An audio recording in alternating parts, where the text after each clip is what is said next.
Deuxième soirée donc de NBA Cup après le Bucks Magic et le Mavs Thunder du mercredi soir 1h Erwan je veux dire Arthur n'importe quoi.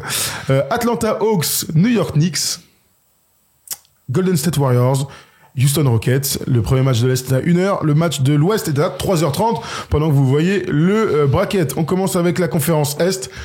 C'est pas le match qu'on voulait ça. Gars, c'est tellement match ça régale. Alors c'est pas au Garden. C'est à Atlanta, ok. C'est à Atlanta. Okay. Donc il y aura pas de bold machin et tout. Ah non, je crois que c'est peut-être au Garden, je dis une bêtise. Tom, tu peux me dire s'il te plaît? Pardon? C'est au Garden. Ok. Ah merci, okay, je disais une bêtise, je l'ai noté dans le Spider-Man ou quoi? Le Spider-Man sera de retour. Le retour de Trae Young. Ok. Du côté du Garden après la série exceptionnelle il y a 2 ans. Ouais, 3 ans. Tu parles en playoff. Ok, d'accord, demi-finale de conférence. Ouais, non, ça va être un bête de match. Bah, en fait, déjà, Atlanta, ils font kiffer. Trae Young, t'as vraiment l'impression que c'est un gars qui est fait pour ces moments-là, pour pouvoir, justement, arriver sur un format de cup et taffer. Mais, au-delà de tout ça, moi, j'ai surtout envie de voir un petit peu une opposition de style entre New York, qui a clairement des ambitions, pour le titre. En tout cas, je pense que eux, ils ont vraiment envie d'aller le plus loin possible dans cette conférence Est, avec l'épouvantail Boston évidemment, et un petit peu cette nouvelle équipe, ce Atlanta un petit peu nouveau, avec Trae Young qui commence à avoir de l'expérience maintenant, mais avec tous les nouveaux jeunes joueurs qui sont en train de s'affirmer, les Dyson Daniel, les Jalen Johnson, les Zachary Rizaché, et je pense que ça va être un match hyper plaisant, et je pense que ça va partir en match offensif. J'espère. Tant qu'à faire. Un match de coach Thibodeau dans l'attaque, ça nous régale toujours. Alors, ce match est donc l'affrontement entre le 4e de la conférence Est. Je précise que New York affronte Toronto, c'est le seul match de cette nuit là de lundi soir, contre donc les Atlanta Hawks qui sont à 13-12 et ils sont 7e de la conférence Est avec leur super série là de 6 victoires avec un Dyson Daniels. Ils ont tapé 2 fois Cleveland. 2 fois Cleveland, c'est vraiment le bourreau de Cleveland, avec une équipe qui fait kiffer, un Trae Young qui est devenu passeur. Gars, ça c'est pas incroyable comme évolution. En fait, il se fait juste un kiff. Non mais il se fait un kiff, mais surtout il cherche que ça. Ah oui, merci. Il cherche que ça. Alors bon, il cherche que ça. Des fois il prend des 25 tirs, normal, tu vois, c'est très young. Mais des fois c'est abusé. Normalement il se stoppe derrière les pics à 2 mètres. Là il va chercher la passe, il essaie de mettre tout le monde en confiance. Et je sais pas si c'est de la maturité ou si c'est une envie d'être meilleur passeur de la ligue peut-être, de s'affirmer de montrer à Atlanta qu'il est capable de pouvoir faire d'autres choses. Mais en tout cas c'est vrai que c'est assez surprenant de le voir avoir un jeu pas aussi à risque, parce qu'il a toujours un jeu risqué, mais plus à risque à la passe. Je trouve que c'est assez surprenant de sa part, mais écoute, tant mieux. C'est à mettre toujours en perspective avec le fait que les mecs soient trop forts. Ça me fait penser à 2 exemples que je vais vous dire tout de suite. Ça me fait penser à Will Chamberlain qui à un moment donné on a dit tu ne fais que scorer, tu sais pas faire une passe, et puis ensuite il enchaîne les matchs en triple double et tout. Tu sais très bien où je vais sur le deuxième. LeBron. Non, pas LeBron. D'accord. Kobe. Tu as pas cette histoire de Kobe à un moment donné, et là on lui dit t'es qu'un croqueur, t'es insupportable et tout, dans la deuxième partie de sa carrière, t'es qu'un croqueur et tout. Ah, je suis un croqueur, ok. Et hop, il commence à faire, il a une série où il est en triple double, où il fait son record de passe. Parce que en fait, on se rend pas compte d'un truc, mais ces mecs-là, on dit c'est des scoreurs, c'est des passeurs et tout, mais en fait c'est juste que leur nature va parfois vers le scoring ou parfois vers la passe, etc. Mais en fait c'est eux qui choisissent. Si le gars il a envie de faire 15 slash D et taper les ballons, bah oui, quand ils sont trop forts, c'est exactement ça. Bah oui, bien sûr. Ok, d'accord. Trae Young, c'est exactement ça. Là, Trae Young, t'as raison, c'est le même joueur. Sauf que il a changé son curseur un peu vers scoring, passe, scoring. Ah, vas-y, tu sais quoi? Je vais me faire des kiffs et je vais faire briller tout le monde. Et les gens vont parler de moi pour un aspect que, je dis pas que c'est un mauvais passeur, hein, c'est un bête de passeur. C'est un bête de passeur dans tous les cas. Ça, clairement, en carrière, je vais te dire, il est à 9,7 passes. Non, juste clair. Là, il est à 20,9 points. L'année dernière, il était à 25. Et 12,2 passes. Non, mais moi, je pense que là, il va chercher le titre de meilleur passeur cette année. L'autre fois, quand il fait 20 passes, on va pas se mentir, c'est rarissime. Enfin, même si les scores aujourd'hui, ils veulent plus rien dire et on a beaucoup plus de pace, etc. Faire 20 passes, ça reste relativement rare. Je pense que là, il s'est pas mis en farce, en pass first, parce que ça reste Trae Young et que c'est un croqueur et c'est un bête d'attaquant. Mais clairement, moi, je pense que là, il va vouloir aller chercher le titre de meilleur passeur. Moi, tout à l'heure, quand tu parlais des cas qui te venaient en tête en parlant de Wilt et de Kobe, moi, je pensais que tu allais me parler de LeBron en 2020, quand il se dit, vas-y, ok, c'est bon, j'ai été meilleur marqueur. Je suis meneur, rien à foutre, je vais finir meilleur passeur de la ligue, et à la fin, c'est devenu ridicule un petit peu, tant il cherchait les passes et tant il cherchait cette catégorie statistique. Bon, après, on va pas leur enlever, les gars sont quand même trop forts. Ils sont trop forts, dominés par quel que soit le moyen, c'est incroyable. Tiens, regarde, il y a Kilake qui nous dit Trae Young a déclaré qu'il se concentre pour faire bien jouer ses mates via les passes, car en ce moment, ses tirs ne rentrent pas. Il a aussi dit que son adresse dégueulasse n'avait pas duré. Bah, je lui souhaite, hein. Ouais, non. Il y a un peu de ça, donc c'est peut-être un peu d'intelligence aussi. Oui. Après, je pense pas que le fait de faire des mauvais matchs en termes d'adresse, ça l'empêche de re-shooter 15 fois à 3 points le match d'après. Je pense pas non plus. Bon, avant de dérouler, tu sais que la grosse info, c'est qu'on sait pas si Karl Anthony Towns va jouer, hein. Il a raté des matchs, là. Ce soir, je le répète, hein, il y a le match contre Toronto, on verra s'il joue. Ouais. Et c'est primordial que ce gars-là joue face à Clint Capella et au Kongu. Bah, il y a même pas de doute. On a fait un débat sur le Force des Shows la dernière fois sur les forces en présence à l'intérieur côté Knicks. Si t'as pas Karl Anthony Towns pour pouvoir t'apporter, pouvoir un peu de taille à l'intérieur parce que c'est un 7-footer et en plus de l'adresse, ça va être très très compliqué pour New York. Quoique ils sont capables de pouvoir le faire parce que ils ont quand même des ressources et Thibodeau il est capable de faire jouer son 5 majeur 48 minutes sur ce genre d'opportunité là ouais, mais important qu'ils reviennent. Important qu'ils reviennent. Viens, on regarde les cotes ensemble sur Winamax pour voir ce que nous disent les traders là, pour donner au moins une tendance entre, tu vois, tiens, on a les deux matchs en plus, magnifique, sacré table. Donc les New York Knicks, Atlanta Hawks, les Knicks sont largement favoris à domicile face à Atlanta, 1,27 et 3,10 pour Atlanta. Avant d'enchaîner, on vous laisse avec ce petit message pour nous rejoindre sur Winamax, c'est le code FT10. Tu le sais, nous sommes soutenus par Winamax, donc viens jouer avec nous sur tes sports préférés. Si tu aimes le basket américain et même tous les autres baskets, eh bien ça se passe chez les copains de Winamax. En collaboration avec Wina, nous avons cette offre de bienvenue avec le code FT10 et le lien en description. Lors de ton premier dépôt, tu es automatiquement remboursé jusqu'à hauteur de 100 € et on t'ajoute même 10 balles en bonus. Important, le jeu est strictement interdit aux mineurs et peut comporter des risques, donc on ne joue que des sommes que nous sommes prêts à perdre. On vous met un sondage là pour savoir ce que vous pensez de ce match. Est-ce que, comme les traders, vous pensez que les Knicks sont favoris assez largement? Sachez qu'il y a déjà eu un Hawks Knicks cette saison. C'était à Atlanta, c'était au début de la saison. Hein, c'était le 11 novembre. Et c'était les Hawks qui s'étaient imposés avec un Karl Anthony Towns à 34 et 16. Et l'autre côté, 3 points pour Zachary Zaché. Du match. C'était un match exceptionnel pour notre Zachary. Mais donc les Hawks s'étaient imposés. Ouais, bon. Après, c'était un match de début de saison. C'est un match de saison. Il n'y a pas les mêmes enjeux. Moi, j'ai envie de te dire que même si Karl Anthony Towns n'est pas là, New York va le faire.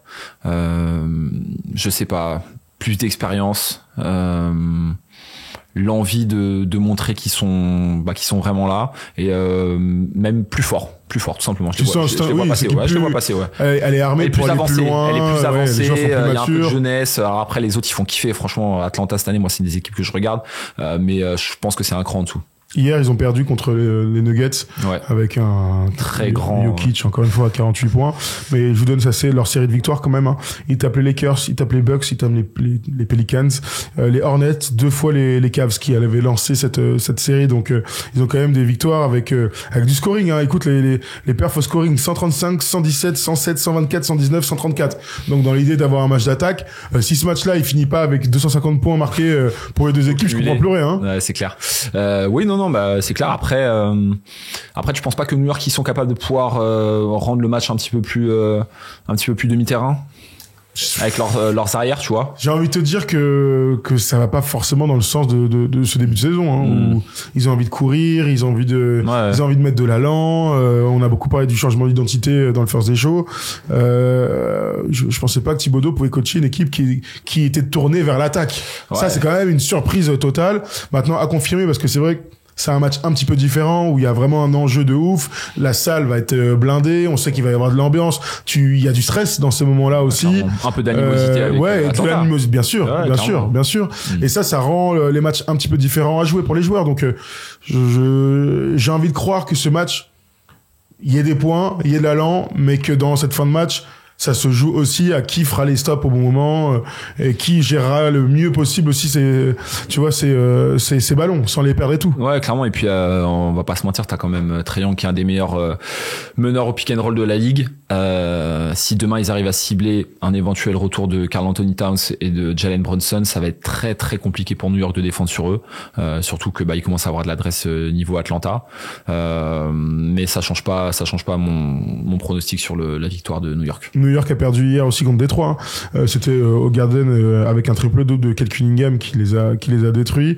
Bien sûr qu'Anthony Towns n'était pas là dans 5 majeurs. C'est Jericho Sims qui a joué 6 minutes. Il a joué 6 minutes. Precious Achiuwa, heureusement, lui, on a joué 28. Ça me tue toujours. Des fois, les coachs, ils te mettent des gars dans le 5 majeur. Et les gars, allez, hop, 3 minutes. 6 minutes. Il fait, en même temps, écoute les stats, 6 minutes. Il tente pas un tir.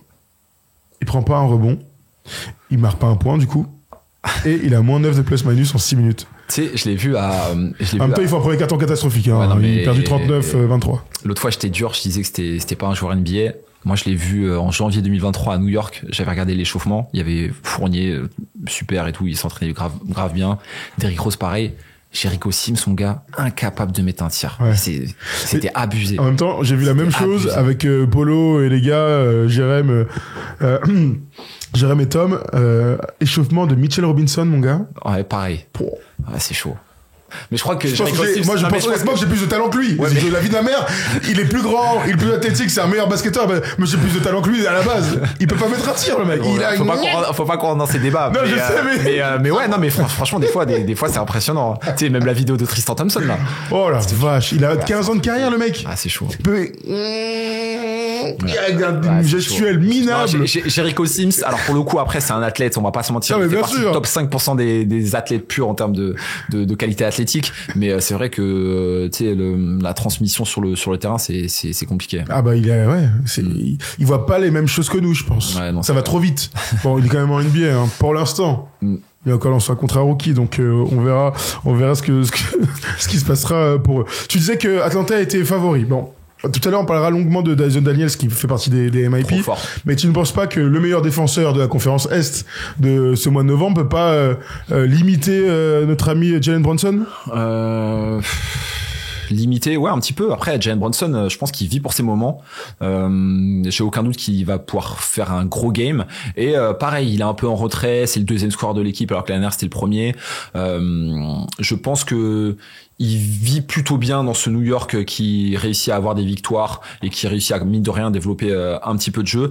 Et typiquement les playoffs ou les matchs à enjeu, notamment au Garden, c'est des matchs qui sont pour lui. Et même demain, tu lui mets le meilleur défenseur du monde, il va être capable de pouvoir aller te chercher des lancers francs, d'aller te chercher des lay-ups difficiles, de ressortir les balles et de mettre des 3 points clutch. Donc ouais, limité, mais vas-y, ces gars-là, ils sont trop forts. Et puis lui, il a un truc de spécial, Jalen Brunson. Tu crois pas que...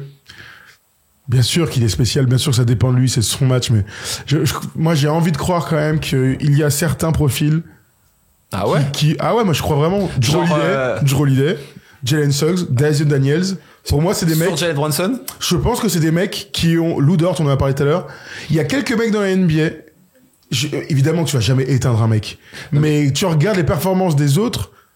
Mais je vois, eux arrivent à faire des différences. Eux arrivent à faire des grandes actions défensives, même dans les moments qui comptent. Bah alors, je vois très bien ce que tu veux dire, mais tu vois, j'aurais préféré que tu me dises Lou Dort pour embêter un Jalen Brunson, parce que profil taille, Dyson Daniels. Il est trop grand, Lou Dort, pour jouer contre, non? Non, Dyson Daniels est trop grand. Ouais, mais il est filiforme, il est plus rapide, il a des longs bras. Bah, franchement, moi, j'ai déjà des il y a une autre échelle, évidemment, hein. Mais quand tu joues contre un gars, quand tu joues contre un fort attaquant qui fait 15-20 cm de moins que toi, c'est trop dur à défendre. Moi, j'ai toujours l'impression que, trop dur. Vu le jeu de Jalen Brunson, le profil pour l'embêter le plus, c'est surtout pas les petits.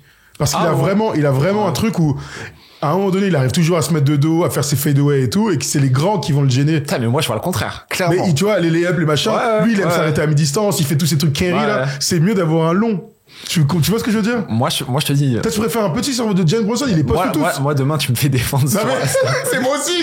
Non, mais gars, ce que je veux dire, c'est que clairement, je pense que pour un gars comme Dyson Daniels, c'est beaucoup plus difficile de défendre sur un petit que défendre contre un gars de sa taille. Mais le problème, c'est que son meneur de jeu, c'est Trae Young qui défend pas. Ouais. Donc ça va être le DAF de Dyson Daniels ou de Zachary Rizaché. Oui, bah, sans aucun doute. Ok. Ouais. Mais non. Ou DeAndre Hunter aussi d'ailleurs. Oui aussi.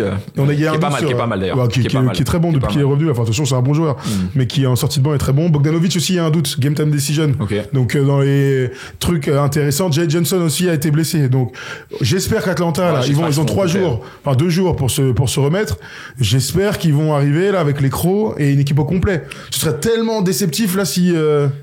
Et puis si ils sont pas complets, il faut qu'ils aient la volonté de faire comme Indiana l'année dernière, c'est-à-dire profiter de ce genre de format-là pour pouvoir se mettre en avant et que les gars, s'ils ont un petit pépin physique, qu'ils essaient de forcer un petit peu. Je leur demande pas d'aller se blesser, mais qu'ils puissent essayer de faire l'effort supplémentaire pour faire ce genre de match-là et essayer de rendre le game cool. Je pense que le game va être cool. Ouais, je pense aussi. Ouais. Mais les favoris restent, surtout si Towns est dans la partie. Et à New York. Grand favori Knicks. C'est quand même une équipe qui est solide. Josh Hart, Giannobi, ils font le taf. Michael Bridges a l'air d'avoir lancé sa saison. Écoute, j'ai la sensation, et je suis plutôt d'accord avec l'avis général là-dessus, ce serait une sacrée perf si Atlanta se qualifiait au Final Four. En tout cas, sur YouTube, vous êtes à 61% à dire New York, bien sûr, les Knicks favoris. Et si je me mets sur Twitch, vous êtes Atlanta à 59%. Damn. Eh mais gros, il y a des différences à chaque fois, c'est incroyable. C'est incroyable. Ouais, c'est pas le même public en même temps. Voilà, sur YouTube, vous avez 13 ans. Sur Twitch, vous en avez 60, j'en sais rien, non, j'ai une bêtise, mais il y a, vu la différence, c'est incroyable. C'est quoi l'échantillon de personnes? Bah, à peu près pareil. Non, t'as un peu moins sur Twitch. Okay. T'as un peu moins sur Twitch. Mais t'as quand même des gens qui ont voté, quoi. Bon, écoute. Alors, quelques commentaires, hein. Vous écrivez, bien sûr, pendant qu'on discute, et je les prends, vous avez bien compris. À la fin de la petite séquence, je regarde si vous avez des bons trucs, là, un petit peu. Ouais, non, je vois des mecs qui soutiennent Atlanta, mais je vois pas de... Ah, très bien. Regarde, il y a Ozymandia qui dit « Oudi commandé, joyeux Noël les mecs ». Merci la famille. Vous êtes des vrais, tu seras beau gosse comme ça. Alors, écoute, non, je vois pas trop de... Ok, bon. Dyson Daniels a limité Donovan, il va limiter Brunson, j'en suis sûr. Ah. Ouais. Intéressant.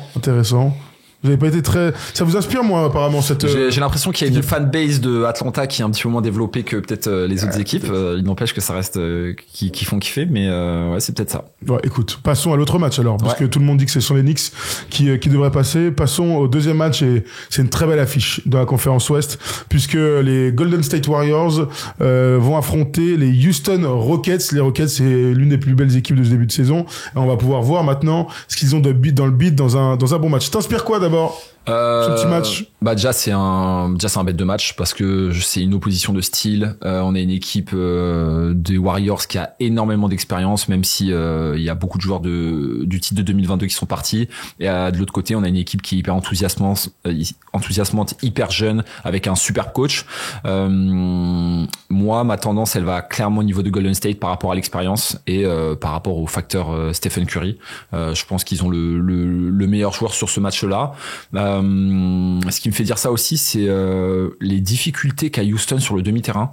C'est une formidable équipe sur de la contre-attaque, même défensivement ils sont capables de pouvoir faire plein de choses, mais je trouve qu'ils ont encore un petit peu et c'est peut-être ce sur quoi Ime Udoka va devoir appuyer sur la deuxième partie de saison, arriver à être un peu plus tranchant sur demi-terrain, et j'ai l'impression que les Warriors ils sont capables de les emmener sur ce genre de match-là et les battre tout simplement. Ok, très bien. Ce qui va en ton sens, c'est qu'il y a déjà eu 2 matchs entre les deux équipes, et que les Warriors ont battu 2 fois les Houston Rockets. La dernière fois dans un match que tout le monde a dû voir, c'était il y a 3 jours, dans un match où Kuminga a battu son record en carrière, 33 il met le lay-up de fou à la fin, et que tu sens que les deux équipes sont vachement proches et que les Warriors s'en sont un petit peu mieux sortis dans ce match-là. Moi j'ai envie ce match m'intéresse tout particulièrement parce que quand il y a une équipe qu'on apprécie, quand il y a une équipe, tu sais, qu'on sent en pleine progression, tu dois valider par des victoires d'importance. Houston avait battu OKC, de mémoire. Oui, OKC, ouais. Ouais, OKC, et à ce moment-là, on s'est dit, énorme match, et on s'était dit, ok, ils y sont même dit, c'était deuxième à l'Ouest, ils série de victoires, ils sont costauds, ils sont un petit peu retombés, entre guillemets, je rêve que les Lakers retombent comme eux, ils sont retombés, ils sont 3e de la conférence Ouest, 6-4 sur les 10 derniers matchs, 16-8, le même bilan que les Mavs, mais tu te dois de valider une progression collective par ce type de match, ce type de rendez-vous même. Non mais clairement. Plus que match, c'est rendez-vous. Non mais c'est vas-y, les gars, on vous regarde tous. Télé nationale, il y a 2 matchs dans la nuit. Montrez-nous ce que vous avez dans le bot. Dans le c'est clair, ils valideraient leur formidable début de saison. Je pense l'équipe avait progressé cet été lorsqu'on avait vu les transferts et les forces en présence, le fait qu'ils aient gagné l'expérience, mais personne ne les voyait à ce niveau-là. Clairement, là. Moi, j'ai dit play-in, tu vois. J'avais dit c'est le play-in. Enfin, je pense encore que toutes les équipes à l'Ouest elles sont play-in. Bah oui. Gros, toutes les équipes. Non mais je crois qu'on met au-dessus, sinon c'est play-in. Non, d'accord. Mais moi, je les voyais pas à ce niveau-là. Mais le truc, c'est qu'en fait, en projection sur la saison régulière, moi typiquement ils finissent 3e ou 4e. Là, au vu de ce qu'ils ont montré, c'est peut-être facile à dire, mais ça m'étonnerait pas, tu vois. Je pense pas qu'ils vont vraiment descendre. Oui, okay. Tu les vois top 6? Ouais, top 6. Tu vois, je les vois à playoff direct, peut-être pas forcément avantage du terrain, mais ils seront dans ces eaux-là. Mais moi, une nouvelle fois, je sais pas. Ils sont forts, ils ont une bonne dynamique, ils prennent énormément de confiance, les gars ils s'éclatent. Alors il y a un peu d'irrégularité sur certains joueurs, notamment Green, mais moi c'est plutôt l'opposition, tu vois. Quand tu tombes sur des gars qui savent faire, qui ont un leader qui est incroyable, même si des fois il me fout le seum, j'ai l'impression que Golden State va pouvoir les emmener sur leurs faiblesses et va pouvoir gagner tout simplement. J'ai l'impression qu'ils retrouvent un petit peu d'allant, Kuminga qui commence à retrouver de la confiance, Draymond Green qui retrouve des jambes. Je pense qu'il y a cet avantage-là d'expérience et je sais que des fois on m'insulte quand je dis ça, mais clairement l'expérience à ce niveau-là c'est trop important. Pourquoi qui t'insulte en disant ça? Non, sur des débats que je parle pas forcément. Ah oui, d'accord. Non, mais c'est un très bon argument de dire qu'il y a une équipe qui est plus expérimentée. La preuve, ils ont battu 2 fois les Rockets cette année. Restons encore sur les Rockets. Moi, j'ai envie de voir Alperen Sengun ultra dominant dans ce match. Il y a Kevin Looney qui est revenu dans le 5. Il y a Draymond Green qui est toujours capable. On l'a vu là contre Rudy Gobert sur la dernière action hier. Ça fait le tour du monde. Tout le monde m'a fait rire en disant il a vu Rudy Gobert et il a eu son overall de 2K monté à 99. Mais bien sûr, c'était incroyable. Mais c'est que ça. Mais cette phase, elle est exceptionnelle. Ça aurait été les 449 autres joueurs. Jamais de la vie il fait ça. Mais jamais là, de la vie. Là, il voit en plus que Curry, il arrive, il défend Malima, Thomas. C'est gros Curry, il a mis son dernier écran. Ah ouais, non, t'es fou. Exceptionnel. Ils ont eu tout le monde là-dessus. Bravo. C'est redevenu un mec qui a l'air d'être bien luné jusqu'à la prochaine bagarre. L'avantage, c'est qu'en face, il y a Dylan Brooks. Donc, à un moment donné, on est sûr qu'il va avoir une petite prise de judo. Mais bref, pour revenir à Alperen Sengun, c'est un bête de joueur. Il est trop fort. Enfin, je remets rien en cause. C'est dans ces matchs-là aussi qu'on voit. Dans un match où ça va courir, où il va y avoir de l'allant.